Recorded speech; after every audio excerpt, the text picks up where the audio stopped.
Olá, pessoal! Estamos aqui, eu, Joana de Ângeles, doutora Anísio da Silveira, para juntos reconstruirmos as suas emoções, num mergulho interior para alçarmos ao equilíbrio. Se você quiser participar do nosso programa, nos escreva, nos envie a sua mensagem para o WhatsApp 21 967 57 3999. Quem sabe se no próximo programa a sua história estará sendo reconstruída aqui, na TV Mundo Maior, todo sábado às 19 horas. Vem! E hoje nós estamos aqui com uma convidada muito querida, uma convidada muito especial, que é Denise Reis.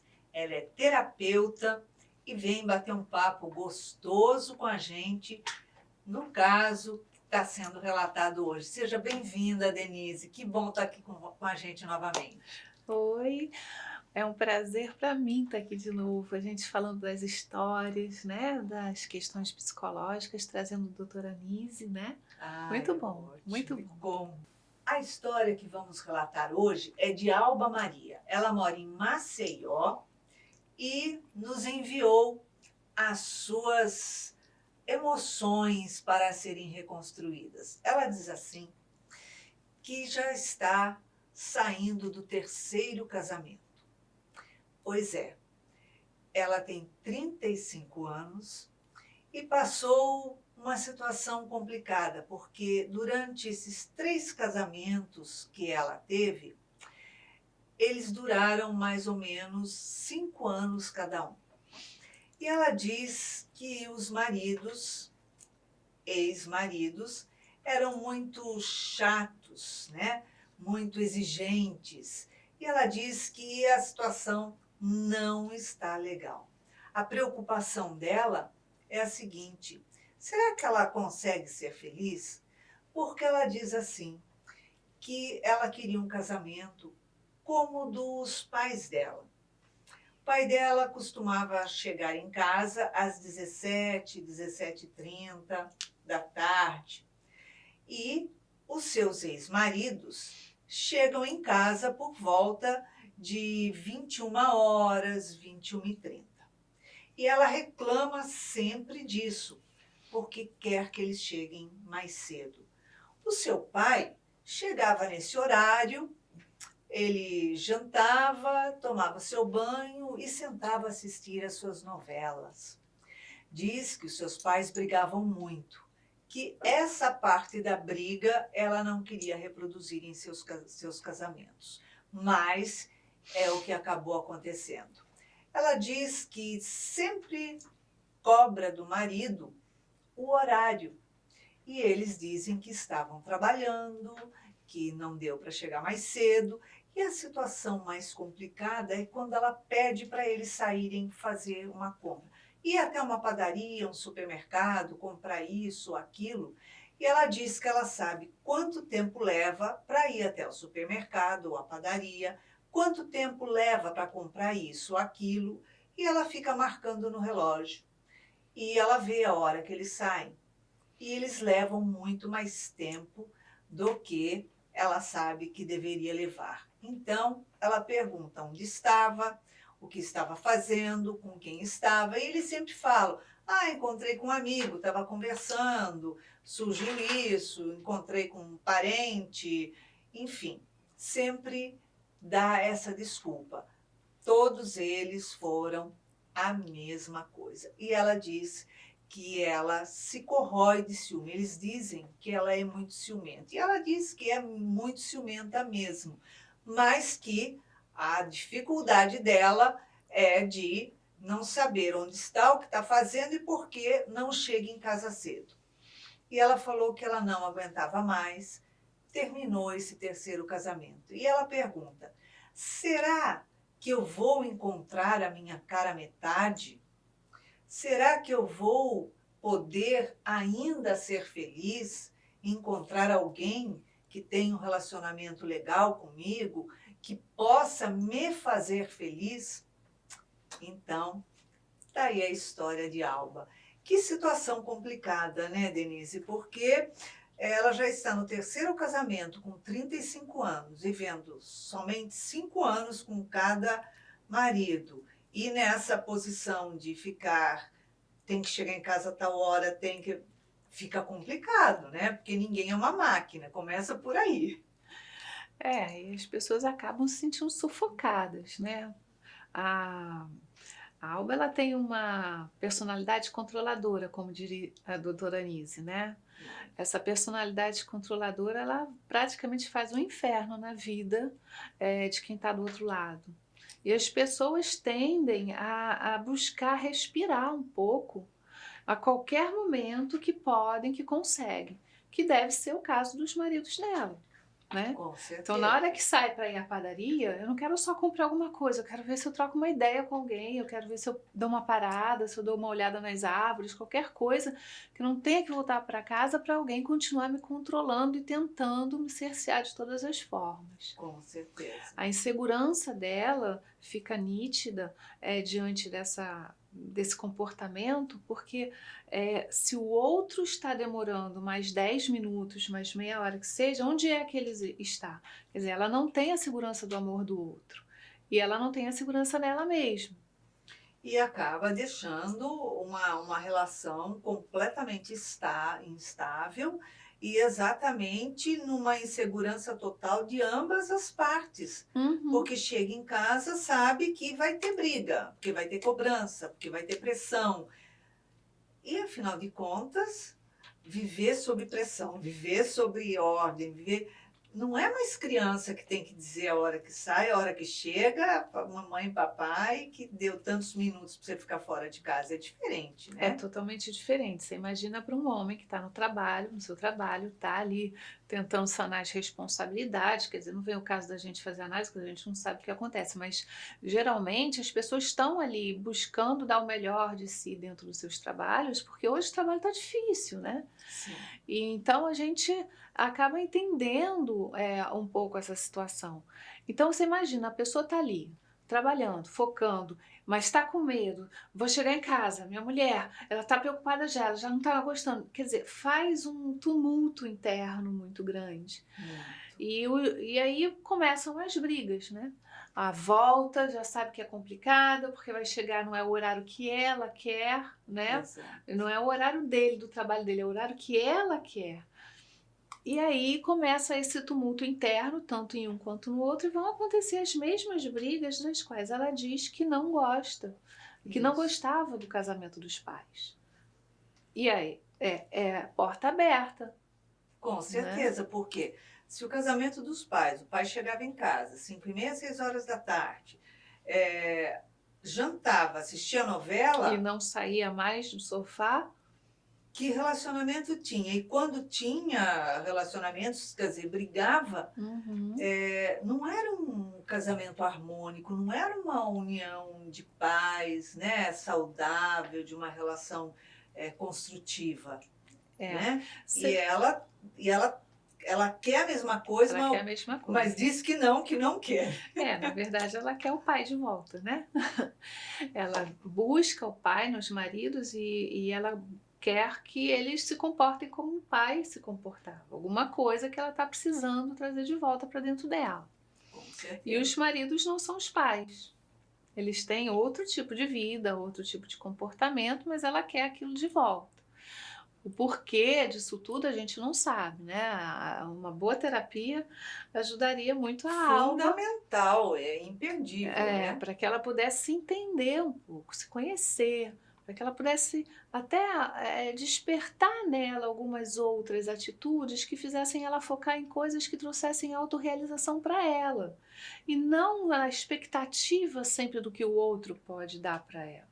Você vê assim que ela fala da esperança dela ser feliz, que esse comportamento egoísta que os maridos têm não vão trazer felicidade para ela.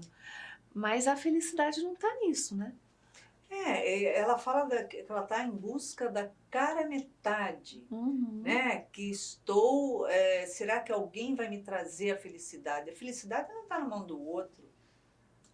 E a felicidade não está naquilo que eu controlo. porque eu passo a ser controlada por aquilo que eu tento controlar.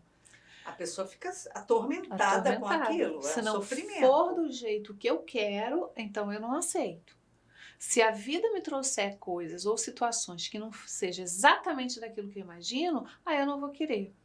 Exato. E a vida sempre traz coisas diferentes, porque é o diferente que movimenta as nossas questões internas para o nosso crescimento. Exato. Se não tem o diferente, a gente fica amarrado em nós mesmos. A gente não muda, a gente não faz o progresso necessário que todos nós temos que fazer. Exato.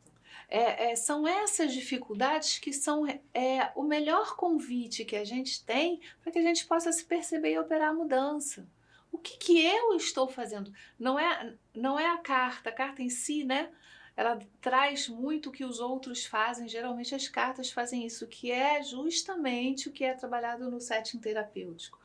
A pessoa às vezes leva 2 anos, uma média de 2 anos, para perceber que as questões não são o outro. Que sempre o problema é com o outro faz isso para mim, para aquilo, papapá, alguém me faz sofrer, me prejudica, né? Mas qual é o meu comportamento perante o relacionamento e perante toda essa situação? Né? O que eu estou fazendo também para o outro sofrer? A vida é para ser leve, né, Iraci? Exatamente, é para ser leve, é para ser alegre, é para ser sem pressão, sem exigências, com responsabilidade, sem dúvida nenhuma que é fundamental a responsabilidade. Mas responsabilidade não é cobrança nem pressão. Não. E num relacionamento, quando exige demais, quando se cobra demais, quando se tem pressão demais, a gente sabe que não rola. Não tem. A pessoa sai para o trabalho e o último lugar que ela quer chegar é em casa. Ela quer ficar mais tempo no trabalho, mesmo que lá tenha problemas.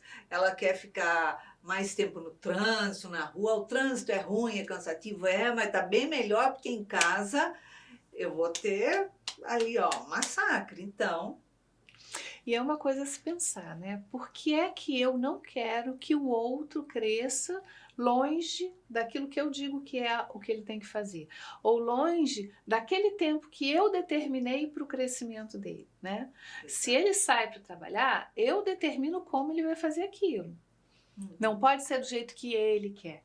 Então, mesmo que ele esteja curtindo estar no trabalho, que ele esteja movimentando, arranjando várias situações que trazem a autorrealização dele, por que o outro não fica feliz com isso?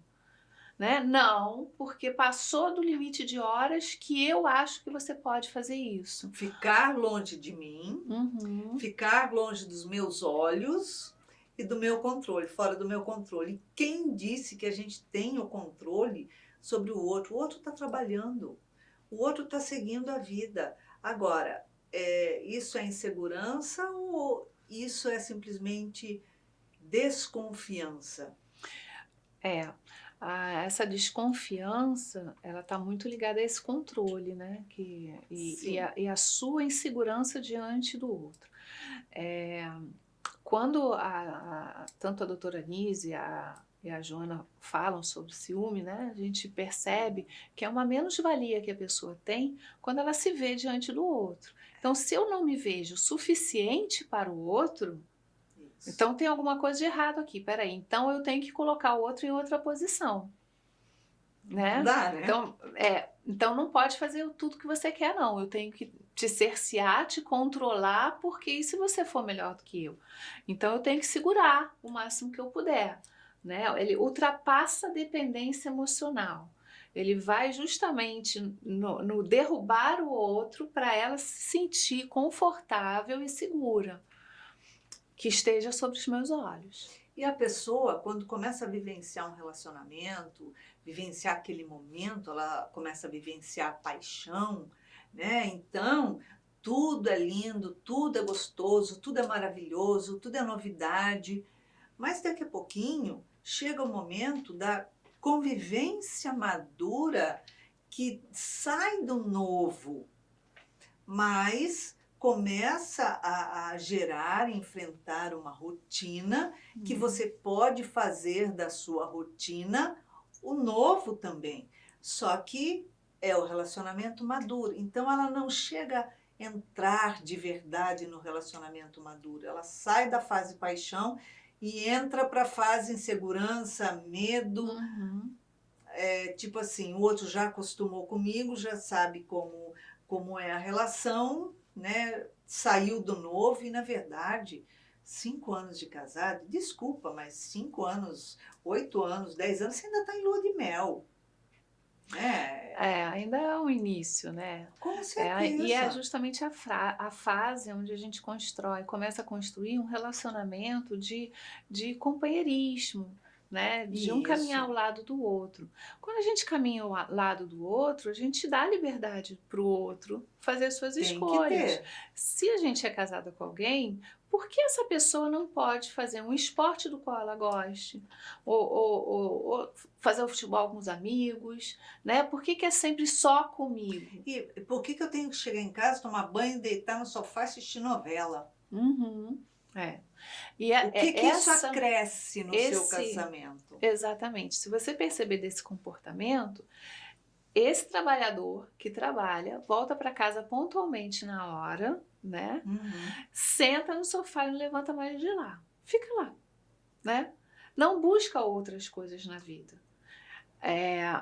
Parece até meio que assim: "Só isso da vida para mim tá bom, não Um quero mais morno, nada". né, uma relação morna. É. Agora vamos perceber uma coisa? Eu não saio do meu sofá, vou ficar aqui vendo televisão. Não saio mais de casa, ela colocou. Ele não saía mais de casa. É, O marido dela, se ela pedir para ir comprar alguma coisa, ele vai. Ele pois é, vai. Então ele tá fazendo alguma coisa para ajudar. Ele com tá ali certeza. na dinâmica da casa, não é? Já fiz a minha parte, já fiz o meu trabalho, agora também não faço mais nada. Então, provavelmente as brigas com a mãe eram justamente o oposto do que pode Talvez ser porque ele não a saía para briga comprar dele. nada, para fazer nada. Exatamente. Então, a gente, isso é uma conjectura, mas é para a gente observar que muitas vezes a gente deixa de ver o que tem de bom na relação. O Exato. positivo que a gente não enxerga porque está fora do que aquilo que a gente imagina ser o ideal, Isso, né? Então, às exatamente. vezes, o outro traz coisas muito boas para a relação e é que a gente não percebe porque está fora do nosso costume, daquilo que a gente entendeu como se fosse o melhor. E vai saber a loucura que uma criança enxerga a relação dos pais, né? O como ela vê. Exatamente.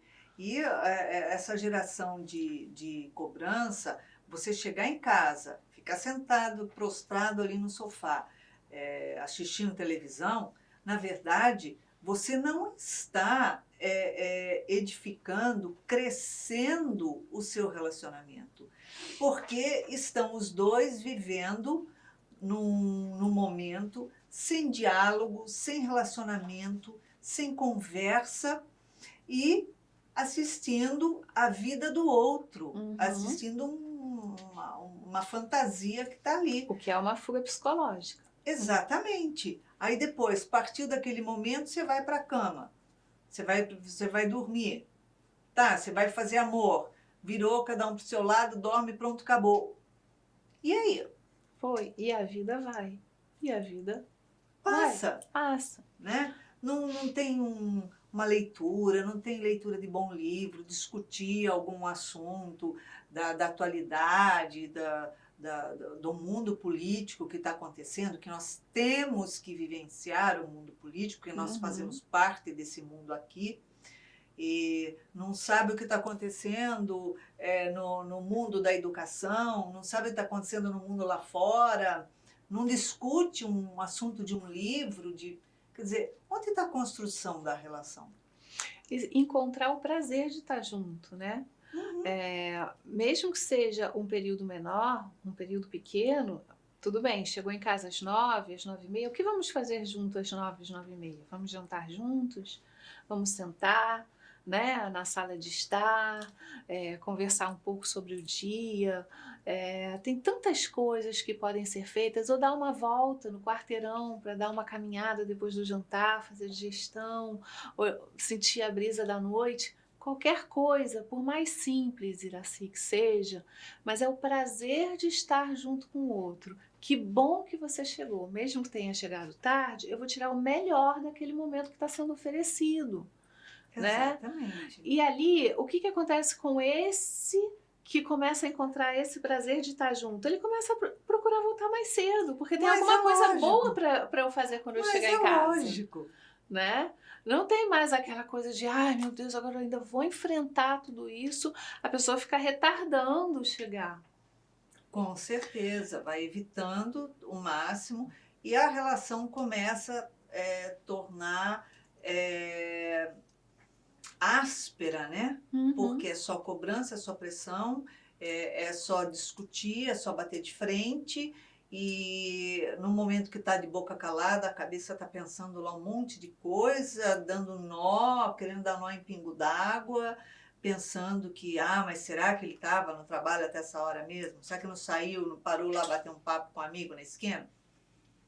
É, e aí a gente não sabe a intensidade, mas chega perto de um relacionamento abusivo, né? Quando é feito de forma inversa, Uhum, que as pessoas costumam enxergar mais rápido, né? Quando uhum. a mulher passa por isso, a mulher se sente muito injustiçada, por exemplo, quando ela é muito fiel e o marido sempre desconfia, ela não pode olhar para o lado, ela não pode falar com ninguém, ela não pode fazer isso, não pode fazer isso, aquilo, e está sempre sufocada por aquele sentimento todo. Isso é viver no inferno, é Com viver certeza. amedrontada, é viver de uma forma ruim. E a tendência é o relacionamento ter um fim muito Exato, próximo, porque não tem como alguém suportar viver dessa forma durante muito tempo. Né? Então exatamente. hoje já se fala muito de relacionamento abusivo até na juventude, porque as meninas já começam a entender quando que eu estou com um parceiro, que ele é muito ciumento, que ele não me deixa respirar, que ele não me deixa sair, que ele tenta me dominar de todas as formas e acaba chegando às vezes a uma agressão física, Isso né? acontece também do lado inverso. E aí é que tá. É muito fácil a gente começar a identificar isso dessa forma. Mas desse lado inverso, da forma que ela está relatando, pode começar a chegar a ter um relacionamento abusivo. A gente não sabe a intensidade, foi o que a gente comentou aqui. Mas olha como esses parceiros podem estar se sentindo diante disso. Se sentindo tão fechado, tão enclausurado, que pode haver uma válvula aí sendo acionada de agressividade física, não só verbal, psicológica, Claro, claro que né? sim. Porque se ela faz só cobrança, só pressão, ele vai dar resposta.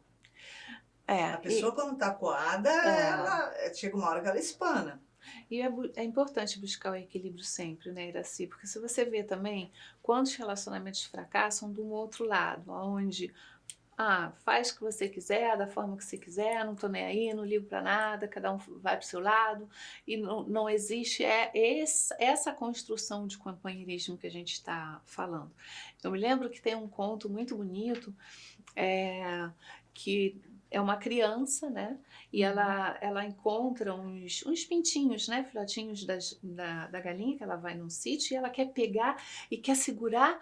E aí o pai fala assim: não, filha, não é assim. Vamos lá, vamos segurar com calma. Não, mas eu quero, é muito fofinho. E aí tenta segurar e todos os pintinhos tentam fugir da mão dela, né? E aí ele pega um punhado de areia e ele mostra para ela da seguinte forma: pega um punhado de areia e aperta com muita força. E aí a areia sai por todas as brechas, Vaza pelos vaza pelos dedos. dedos. Aí ele pega mais um punhadinho de areia, agora abre toda a sua mãozinha e bota o punhadinho de areia. E aí o vento pega e leva a areia toda porque não fica nada. Agora faz uma conchinha aconchegante. Alguma coisa onde você sabe que a areia pode ter um lugarzinho para ela, mas fique aberta. E aí quando a criança viu a areia na mão, que a areia ficou. E aí ela percebe, é assim que eu posso pegar um pintinho? Eu falo assim, deixa o pintinho se sentir aconchegado na sua mão. E aí a criança, a partir daquilo, ela entende como são os relacionamentos, não só com os animais, mas da vida, né? Tudo. O que ela está fazendo para que esse relacionamento seja bom? O que cada par tem que fazer para observar o seu papel dentro do casamento, dentro dessa Exato. relação? O que você pode fazer para aquilo ser interessante? ser agradável, né? Prazeroso, Prazeroso. porque a gente não vive sem esse prazer, né? Existe o prazer na relação, na convivência, na conversa, é tão bom, né? É Tão importante, bom. é importante isso. Então, aí a casa não é o lugar onde eu vou dormir, onde eu vou me alimentar e dormir. É o lugar onde se chama lar. É onde eu Exatamente. me sinto seguro, aconchegado e eu não preciso de mais nada, né? O outro não pode suprir as minhas necessidades para encontrar a minha felicidade. Sou eu que busco ela dentro de mim, trabalhando todas essas emoções, reconstruindo essas emoções, para que eu me sinta feliz e essa felicidade acabe atingindo o outro até por uma força energética. Com certeza. Quando a gente trabalha a nossa felicidade, a gente fica feliz, o outro se sente bem ao nosso lado. É importante o acolher, né? O acolher não é a mesma coisa que o prender. É completamente oposto. Eu acolho com amor e eu deixo solto. Mas aquele que está sendo acolhido, ele quer ficar nesse aconchego. Ele quer se aconchegar no acolhimento que eu estou oferecendo e não fugir, e não sair, e não escapar, porque a gente não está aprendendo, né? A gente está dando, a gente está se entregando, a gente está oferecendo. E é Não tem onde a gente vai cobrança. ficar com vontade de estar. E aí, quando a gente até encontra com um amigo, é legal encontrar com um amigo, né? Mas a gente sente saudade de casa, a gente volta logo. Porque são aqueles momentos que começam a se tornar ricos na vida da gente. Então, o que é essa procura da alma gêmea exatamente? O que eu quero encontrar no outro que eu não estou encontrando em mim mesma? Por que Exatamente. é o outro que tem que me trazer isso? Enquanto eu não encontrar em mim todas as ferramentas, todas as situações onde eu posso me sentir aconchegada, eu vou jogar no outro, em forma de projeção, as minhas frustrações, Com certeza. as minhas inseguranças e a minha necessidade de controlar aquilo que eu não posso controlar, porque o outro não é propriedade nossa. Porque chega um momento que quando a pessoa chega do trabalho, e a pessoa que está recebendo pergunta, e aí, como é que foi seu trabalho? Foi tudo bem hoje? Né? Não sei o que, tal. Ah, não quero falar de trabalho hoje. Ok, vamos falar de uma coisa mais agradável. Busca algo que o outro gosta, conversa, né? Não adianta você chegar, mas está chegando em casa, por que essa hora? Então, trocar o valor ali, né? Oh, que bom que você chegou, estava morrendo de saudade. Ai, que gostoso, puxa vida, como é que foi seu dia? Foi bom, não foi? E não onde é que você estava fazendo, o que você está chegando agora. Né? Então, o trânsito está ruim, tem dia que o trânsito não está, varia. Né? Se chega em casa um pouco mais cedo, ao invés de você falar assim, ah, chegou cedo hoje, hein? Até que enfim. Falar, ai, que bom que você chegou cedo, que gostoso, olha. Vamos aproveitar para fazer alguma coisa legal? O que você Né? acha? Vamos dar um lanche para gente, né? São coisas que a gente realmente vê a diferença. E isso fala da gente, fala de como a gente está diante da vida. Muitas pessoas, Iraci, quando elas não voltam os olhos para elas, né, o que realmente faz com que elas se sintam bem, quando elas jogam isso para o outro, elas esquecem de trabalhar o poder delas, as Exatamente. potências, que é a nossa grande tarefa aqui na Terra. Isso causa uma frustração interna muito grande. Ela não sabe disso, isso é inconsciente. Né? Então ela vai procurando no externo o que está fazendo ela se sentir dessa forma, mas não é. É a falta da busca dela por trazer valor existencial para a vida dela. Exatamente. Encontrar nas pequenas coisas aquilo que ela pode fazer pela própria vida dela. né, um trabalho de caridade, ou um estudo novo, ou ela mesma buscar coisas que façam ela se sentir bem, o que ela tenha prazer de fazer na vida, construir uma existência saudável, rica, Nós não né? podemos esquecer que, como espíritos que somos, somos livres. O espírito, ele é completamente livre. Ele não é ligado e dependente de ninguém, com ninguém, a não ser com o Pai. Então, desde o princípio que nós somos espíritos livres e estamos agora como almas, já estamos aprisionados num corpo. Então, essa já é uma sensação de um controle. Uhum. Agora, não basta você estar no seu corpo, aprisionada nesse corpo, não estar livre para ir, voltar, voar para cá, para lá, você ainda tem que ficar aprisionado em casa, aprisionado com a pessoa, aprisionado sob os olhos, o controle e os interesses e desejos do outro. Então, a sensação que a pessoa tem é de uma prisão realmente, né? Porque quando a pessoa ama, ela gosta de ver o outro livre, se sentir livre. Uhum. E quando o outro é livre, ele vai estar com você porque ele quer estar com você e não porque você está controlando as saídas da pessoa. É tão diferente isso.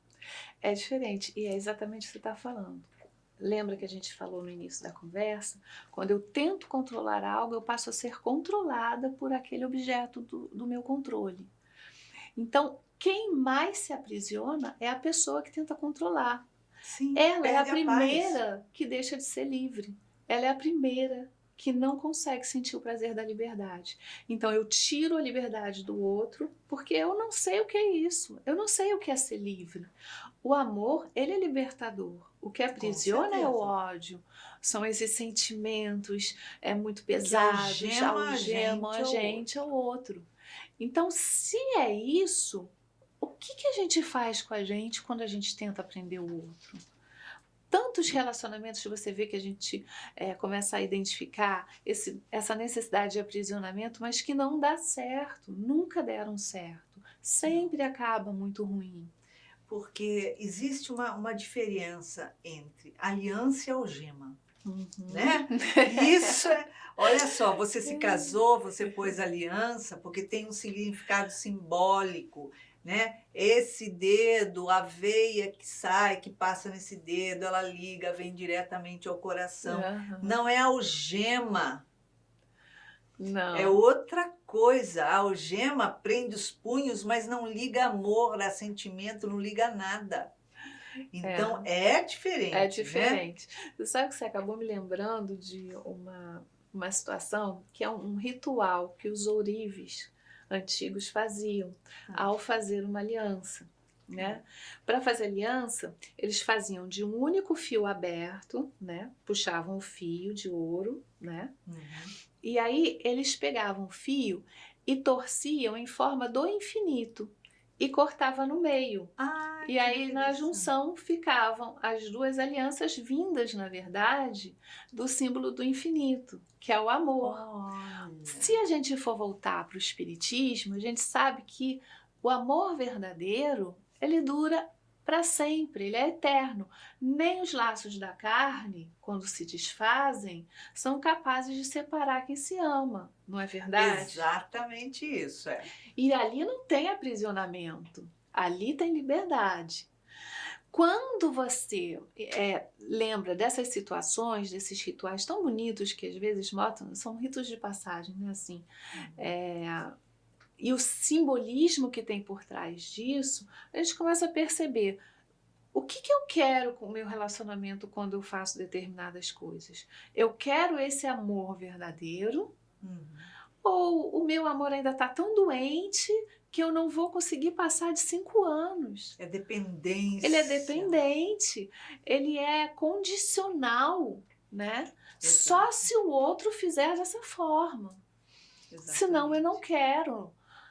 E aí, Iraci, vai por água abaixo. O simbolismo, a alegria, a felicidade, o prazer de estar junto, aí é melhor separar mesmo, né? Exatamente. Vai fazer terapia, vai se entender, vai se autoconhecer, vai perceber quais são as suas questões antes de entrar no outro relacionamento e repetir, porque 3 casamentos de 5 anos é uma repetição contínua de comportamento. E ela diz que foi o mesmo, O né? A mesmo, mesma situação. mas será que foram eles que repetiram a mesma situação ou ela que se coloca no mesmo comportamento em todos os casamentos? Exatamente. Com tempo de duração e tudo. Porque se ela diz que foi uma situação onde ela tinha a mesma dificuldade de controlar o horário, de controlar a hora que sai, a hora que entra, a hora que faz, a hora que deixa de fazer, ela precisa enxergar que nenhum casamento, ela pode ter 10 casamentos, ela não vai controlar nenhum deles em momento algum, horário, chegada, saída. Por quê? Porque casamento não é controle, casamento não é algema, casamento é obrigação no sentido de proporcionar um ao outro a mesma densidade de prazer de estar junto, de carinho, de atenção, a obrigação que nós temos de incentivar o outro, um ao outro, ao crescimento. Não é incentivar o outro só ao crescimento, é um ao outro. Um ao outro. Porque nenhum dos dois pode permanecer estagnado. E incentivar, Iraci, não tira o respeito. De jeito Quando nenhum. você quer mudar o outro, você está desrespeitando em como o outro está se apresentando. Exatamente. Né? Não posso dizer nem é aquilo que ele é, porque nenhum de nós ainda descobriu o que realmente é. Mas pelo menos aquilo que ele está sendo naquele momento. A gente não muda o outro. Exato. A única coisa que faz a gente mudar a nossa vida é mudando a nós mesmos. Não tem outra configuração. Denise, chegamos ao final desse bate-papo. Então, em uma palavra, uma emoção para a Alba reconstruir. A gente falou tanto de liberdade, libertação, né? É isso aí. Primeiro, libertação dela mesma. A dela, para poder libertar o outro. Para poder libertar o outro. O dia que ela se ver livre, ela vai ver que o outro quer estar ao lado dela, né? É isso que é importante. Denise, muito obrigada pela sua presença outra vez no nosso programa, que é uma alegria muito grande tê-la aqui conosco. Eu também, foi um prazer. Um beijo a todos. Vamos ver então, Alba, o que a doutora Nízida Silveira tem para trazer a você depois desse bate-papo gostoso que tivemos com a terapeuta Denise Reis. Vamos ver o que ela te diz?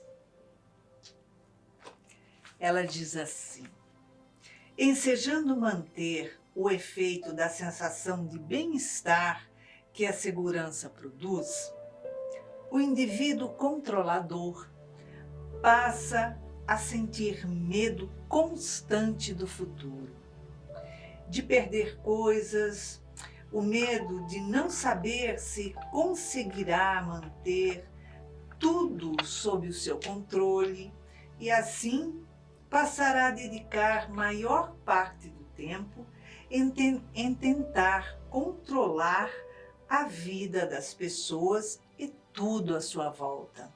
Dessa maneira, interfere constantemente no livre-arbítrio alheio. Então, ela vem trazendo com toda clareza o que é que nós passamos, como sofremos, como nos torturamos quando somos uma pessoa controladora. Não é somente a pressão sobre o outro, a cobrança sobre o outro, as brigas, os transtornos, as discussões, muitas vezes infinitas, que gera no relacionamento quando há uma pessoa controladora. Mas a pessoa que é controladora, ela sofre com isso, ela se angustia com isso, porque ela não tem segurança, ela não tem paz, ela passa o tempo inteiro procurando em saber o que o outro está fazendo, o que o outro está pensando, o que o outro está buscando, o que o outro está querendo. Se dentro de todas essas coisas que o outro busca, procura ou quer, se ela está em primeiro lugar, se primeiro eu, segundo eu, terceiro eu e ponto. E só existe eu para os seus olhos na sua vida, só existe eu para as suas escolhas, o seu pensamento. E se eu não souber o que você está fazendo, o que você está pensando e o que você está querendo, eu me sinto sem chão, eu me sinto completamente quebrada, completamente desequilibrada. Não é isso? O sofrimento maior quando existe numa relação uma pessoa controladora é a pessoa que está controlando, que se tortura. E onde há uma pessoa controladora, há sempre uma pessoa submissa. E onde há essa pessoa submissa, nada fica estático por toda a vida. Porque no momento em que a pessoa se cala, o corpo fala. O corpo vai expressar de alguma maneira esse abafamento, essa insegurança, essa infelicidade de estar sendo controlado, pressionado, cobrado e sob uma tortura, vigilância imensa. Então, o que nós precisamos fazer? É não controlar. É difícil? É, mas através de uma terapia você pode trabalhar tudo isso. Não ser submisso, mas desenvolver o diálogo entre a relação, o entendimento entre a relação, fazer com que haja diversidade no relacionamento, de crescimento dentro da própria rotina, mas uma diversidade de coisas, inovando, buscando o bem-estar do outro, buscando o bem-estar seu próprio, porque quando nós apertamos, aprisionamos e torturamos, nós estamos sofrendo com isso. E nós desenvolvemos inúmeras doenças pela pressão que a gente impõe sobre o outro e pela pressão que a gente impõe sobre nós mesmos, porque nós é que ficamos sobrecarregados o tempo inteiro. Então, é isso que a doutora Nise está trazendo para você com todo o amor dela, com todo o carinho dela, para que você, através de uma terapia, e até uma terapia de casal, é importante muitas vezes, para equalizar melhor a situação, sem haver atavismos de desentendimentos, de opressão e de vazio. Então é isso aí. Se você quiser participar do nosso programa, nos envie o seu relato pelo WhatsApp 21 967 573999. E quem sabe no próximo sábado às 19 horas, a sua história estará sendo reconstruída aqui na TV Mundo Maior. E para que você tenha uma semana de muita paz, muita alegria, muito amor, deixamos aqui um beijinho